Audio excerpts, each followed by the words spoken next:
আশা করি তোমরা সবাই ভালো আছো। আমার চ্যানেল প্রত্যেক সবাই তোমরা তো স্টাডি উইথ অনিকেত, আমি অনেকে তোমাদের সাথে রয়েছি। তো তোমরা যারা 2025 মাধ্যমিক পরীক্ষা দিচ্ছ, তোমাদের যে অত্যন্ত গুরুত্বপূর্ণ সাজেশন ম্যাপ পয়েন্টিংয়ে মাত্র কয়েকটা কোশ্চেন বলে দেবো, এগুলো তোমরা প্র্যাকটিস করে যাও। এখান থেকে তোমরা কমন পেতে ছিল। একটি তুলা উৎপাদকের নাম সহচিত্রে মানচিত্রে অঙ্কন করো। এখানে তোমাদের দাক্ষিণাত্যের কৃষ্ণ মৃত্তিকা অঞ্চল, অর্থাৎ তোমাদের দাক্ষিণাত্য ম্যাপে হয়তো বলে দেবে দাক্ষিণাত্যের কৃষ্ণ মৃত্তিকা অঞ্চল কোন জায়গাটা রয়েছে, সেটাকে পয়েন্টিং করে দেখিয়ে দাও। আমি এর নিয়ে ডিটেলসে ভিডিও আনবো, কাজেই চ্যানেলটিকে সাবস্ক্রাইব করে রেখো। কাজেই তোমরা ভিডিওটা পুরো মন দিয়ে দেখতে থাকো। একটি তোমাদের বলে দেবে একটি গুরুত্বপূর্ণ প্রশ্নে দেওয়া থাকবে মাধ্যমিকের, একটি গুরুত্বপূর্ণ চা উৎপাদক অঞ্চলের নাম সহ মানচিত্রে চিত্র অঙ্কন করা, হয়তো বলে দিল উত্তরবঙ্গের আসাম। কীভাবে করতে হয় সব আমি ফুল ডিটেলসে ভিডিও আনবো। যারা চ্যানেলে নতুন রয়েছে চ্যানেলটিকে অবশ্যই সাবস্ক্রাইব করে পাশে দেখুন। যাই হোক, তোমাদের কীভাবে বোঝাতে, দাদা যদি বুঝতে কোনো অসুবিধা হয়, দাদা কোনো জায়গায় যদি অসুবিধা হয় আমাকে বলবে, আমি তোমাদেরকে বুঝিয়ে দেবো, ঠিক আছে? তো নেক্সট আসি তোমাদের, এবারে আসি নেক্সট, অর্থাৎ তোমাদের যেটা প্র্যাকটিস করবে, একটি কফি উৎপাদক অঞ্চলের নাম লেখো, সাথে বলবে মানচিত্র চিত্র কর্ণাটক তামিলনাড়ু। একটি গম উৎপাদক অঞ্চলের নাম সহ মানচিত্র অঙ্কন করো পাঞ্জাব হরিয়ানা। এগুলো তোমাদেরকে কিন্তু মানচিত্র অঙ্কন করতে হবে। এবার আসে তোমাদের যদি ম্যাপ পয়েন্ট এগুলো সবচেয়ে বেশি কার্পাস কোথায় উত্তোলিত হয় মানচিত্রে চিত্র অঙ্কন করো, অর্থাৎ গুজরাট, ঠিক আছে? এগুলো তোমাদের একটু মনে রাখতে হবে। ভারতের সবচেয়ে বেশি কোথায় ইক্ষু উৎপাদিত হয়, উত্তরপ্রদেশ। চাল উৎপাদনে কোন রাজ্য প্রথম স্থান অধিকার করেছে মানচিত্রে চিত্র যদি তোমাদের দেখাতে বলে, তোমাদের অবশ্যই তোমরা পশ্চিমবঙ্গ চিত্র অঙ্কন করে গোলভাবে দেখিয়ে দেবে। কীভাবে করতে হবে একটা ম্যাপ নিয়ে বুঝিয়ে দেবো। যারা চ্যানেলে নতুন আছে চ্যানেলটিকে অবশ্যই সাবস্ক্রাইব করে পাশে দেখুন। এবারে তোমাদের নেক্সট স্টেপে চলে যায়। এখানে লেখা আছে যে তোমাদের যেটা প্রথমে বেসরকারি উদ্যোগে প্রথম লৌহ ইস্পাত শিল্প জামশেদপুর, ঠিক আছে?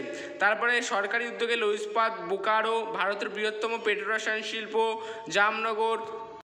তারপর বৃহত্তম অটোমোবাইল কিন্তু গুড়গাঁও, ভারতের সিলিকন ভ্যালি ব্যাঙ্গালোর, উত্তর ভারতের ম্যানচেস্টার কানপুর। প্রত্যেকটা ইম্পর্টেন্ট ম্যাপ পয়েন্টিংয়ের জন্য। দক্ষিণ ভারতের ম্যানচেস্টার আহমেদাবাদ, উত্তর পূর্ব ভারতের হলদিয়া, পূর্ব রেল ইঞ্জিন চিত্তরঞ্জন, সর্বাধিক ঘনদূরত্ব বিহার, অতি বিরল জনযুক্ত কাশ্মীর। এগুলো প্রত্যেকটাই কিন্তু ইম্পর্টেন্ট, তোমরা প্র্যাকটিস করে রেখো। যদি কোনো অসুবিধা হয় আমাকে বলবে। সর্বাধিক জনঘনত্বযুক্ত রাজ্য বিহার, অতি বিরল জনঘনত্বযুক্ত অঞ্চল কাশ্মীর, ভারতের প্রবেশদ্বার হচ্ছে মুম্বাই রাজ্যকে বলা হয়, অর্থাৎ মুম্বাই শহর, পর্যটন শিল্প সিমলা, ঐতিহাসিক শহর আগ্রা।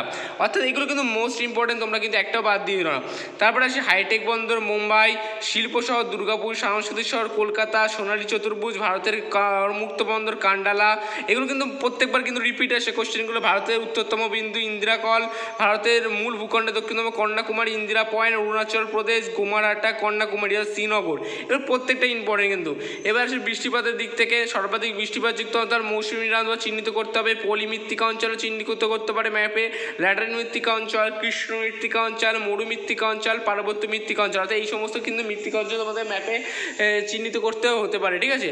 এবার সেই মালভূমির ক্ষেত্রে মেঘালয় মালভূমি তোমাকে বলতে পারে, করমণ্ডল উপকূল, সাতপুরা পর্বত, নীলগিরি, কেটু গডউইন অস্ট্রেলিয়া, নর্মদা নদী, কৃষ্ণা নদী, চিল্কা হ্রদ, বৃষ্টির ছায়া, শিলং, সর্বাধিক বৃষ্টিযুক্ত অঞ্চল মৌসুমীরাম, চেরাপুঞ্জি, ম্যাংগ্রোভ অরণ্য, চিরোই। প্রত্যেকটাই কিন্তু ইম্পর্টেন্ট, তোমরা কিন্তু প্রত্যেকটাই প্র্যাকটিস করে এর মধ্যে তোমরা কমন পেয়ে যাবে। এবার সেই গম উৎপাদক অঞ্চল, এগুলো উৎপাদক অঞ্চলের মধ্যে দিয়ে। এবার বন্দর উৎপাদক অঞ্চল, গম উৎপাদক অঞ্চল, কফি উৎপাদক অঞ্চলে কর্ণাটক, ঠিক আছে? পশ্চিমবঙ্গের রেল ইঞ্জিন আহমেদাবাদ, পশ্চিমবঙ্গের ম্যানচেস্টার আহমেদাবাদ, বৃহত্তম মোটরগাড়ি গুজরাট, ভারতের সর্বজনসংখ্যা অরুণাচল প্রদেশ, শুল্কমুক্ত বন্দর কান্ডালা, হাইটেক বন্দর নবসেবা। এটা কিন্তু প্রত্যেকবার রিপিট করে। ইন্দিরা গান্ধী আন্তর্জাতিক বিমানবন্দর Delhi, central rice institute Karnataka, ঠিক আছে? কটক। যাই হোক, এবারে আসি তোমাদের মোটামুটি চা উৎপাদক অঞ্চল আসাম, পাট উৎপাদকে পশ্চিমবঙ্গ, রাবার উৎপাদকে কেরালা, কফি উৎপাদক অঞ্চলে কর্ণাটক, তুলা উৎপাদকে গুজরাট, জোয়ার মহারাষ্ট্র, বাজরা উৎপাদকে রাজস্থান। এগুলো কিন্তু তোমাদের ম্যাপে বলে দেবে যে এগুলো এটা চিহ্নিত করো। এবারে হচ্ছে পর্বতের ক্ষেত্রে কী বলতে, কারাকোরাস পর্বত, লাদাখ পর্বত, কাঞ্চনজঙ্ঘা ইম্পর্টেন্ট, আরাবল্লী ইম্পর্টেন্ট, বিন্দু, সাতপুরা এগুলো কিন্তু মোস্ট ইম্পর্টেন্ট। তারপরে আছে শিবালিক, নাঙ্গা পর্বত, এগুলো কিন্তু প্রত্যেকবার কিন্তু পরীক্ষা তোমাদের রিপিট কোশ্চেন করে দেয়, ঠিক আছে? এগুলো একটু বেশি গুরুত্ব সহকারে, লাদাখ, কাঞ্চনজঙ্ঘা, আরাবল্লী, বিন্দু, নাঙ্গা পর্বত, গডস্টিন, কেটু বারবার দেয় পরীক্ষার, নীলগিরি পর্বত মোটামুটি দিয়ে থাকে, গুরু শিখরও মাঝে সাথে দিয়ে থাকে। প্রত্যেকটা কিন্তু মোস্ট ইম্পর্টেন্ট কোশ্চেন, তোমরা কিন্তু মন দিয়ে পড়ো। যারা চ্যানেলে জানো না যে আমার চ্যানেলে নতুন সাজেশনমূলক ভিডিও আপলোড করার সাথে চাকরি বাকরির, চ্যানেলটিকে অবশ্যই সাবস্ক্রাইব করে রেখো, পাশে থেকে লাইক করো। Tata, bye bye.